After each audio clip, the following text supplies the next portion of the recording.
I had mentioned about how in the Asian culture, Latin culture, Black culture, especially in the Gen X generation and millennial generation, the generations that really had to deal with a lot of abuse, but also silently.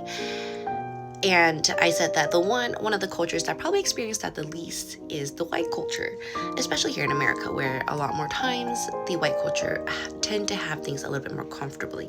Now, I'm not saying that white people have not had abusive parents or whatever. My point more is that I wanted to bring in tiger moms. So if you read the book Tiger Moms, that's specifically more East Asian culture, specifically Chinese culture.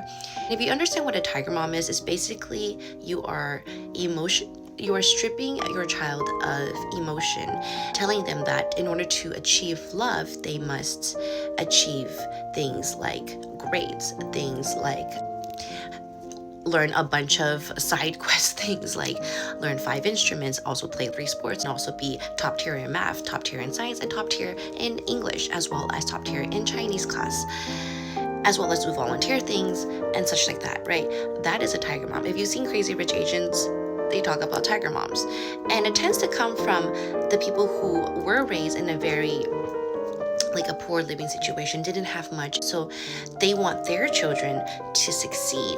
Doesn't matter the cost of their emotions, doesn't matter the cost of their actual childhood. They say you're gonna understand one day, you're gonna appreciate it one day, you just don't understand it right now, you're just being ungrateful.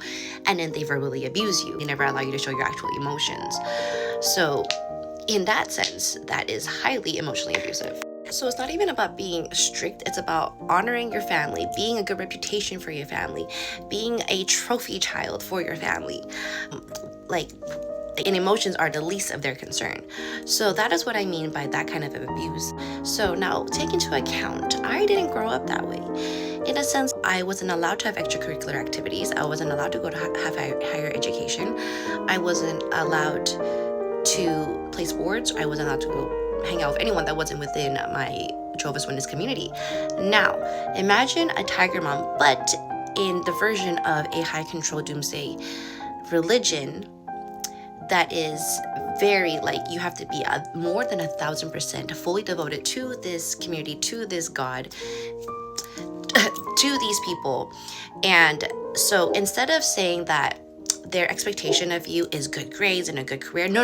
Our expectation is to fucking save every person's life in the fucking world. And if we don't attempt to try with every fucking person we meet ever, then we are the problem. Their blood is on our hands. If in their hypothetical world, if the day that it comes, apocalypse comes, right?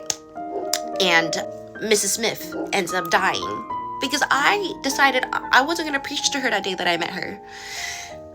So when I was in first grade, I was 6 years old. My first grade teacher told me that her brother just passed away. She was very sad. I remember I went home that night and I grabbed we call it a tract, but it's basically a little piece of literature that talks about, paradise, and talks about how your dead loved ones will be resurrected.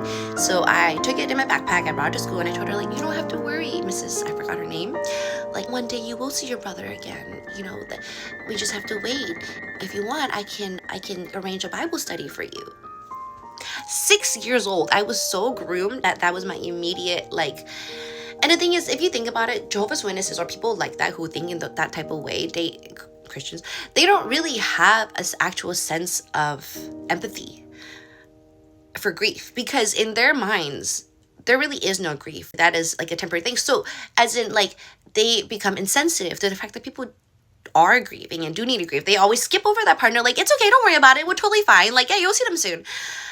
That's not okay. The person still has to go through the grieving process. Whether or not they will see that person one day in the future, we don't know, okay?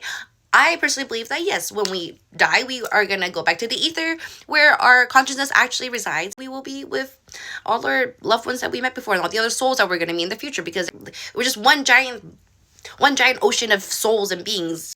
Anyways, that's another conversation. But tiger mom in a high control Christian world is also very different. I never actually made that connection until I was randomly talking about tiger moms earlier today. I'm oh my god, I did have that, but just different. I went to school full time, had to go to meetings 3 times a week, go preaching 2 to 3 times a week. If it was raining, I would have to stay inside the Kingdom Hall, which is the church, and we handwrite letters to send to all the people. Where do we find these numbers and addresses? In the yellow or white pages, whatever, back then. Nowadays, we have the internet. Back then, we had to go through the white pages. It's a whole lot of work.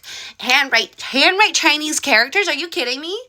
And if I didn't write it good enough, smack on the hand. I get grounded. If I didn't do X amount of hours we call them service hours, which is hours that you're actively preaching, I'm grounded, or I don't get certain privileges. I don't get to watch TV, which I didn't really get to watch TV anyways. And I had to read the book in the bathroom sometimes because they would just rummage through all my shit.